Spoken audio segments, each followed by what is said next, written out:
तर हा आहे वाघाट्याचा वेल. आपल्याकडे ह्या वेलाचं फळ खाल्लं जातं आषाढी एकादशीला.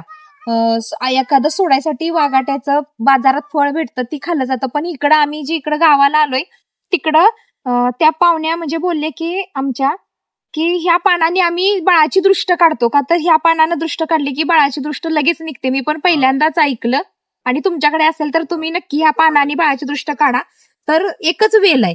तर ह्याला इथं बघा कशी गुलाबी कलरची आलेत ह्या साईडला, आणि ह्या साईडला व्हाईट कलरची कळ्या आलेत. म्हणजे ही पण कळीच आहे. अशी कळी मोठी होऊन अशी उमलून त्याच्यातून हे असं येते बघा. हा आणि वेल, ह्याला काटे आहेत, उलटी काटे आहेत बघा, कसले टोकदार काटे आहेत ह्याला.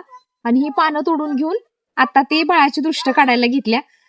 तर आपल्याकडे ह्याचं खाल्लं जातं फळ, आणि इकडं दोन्ही पण वापर करतात. फळ पण खातात आणि दृष्ट पण काढली जाते ह्या पानाची. तर तुम्हाला माझा व्हिडिओ कसा वाटला मला कमेंट करून नक्की सांगा.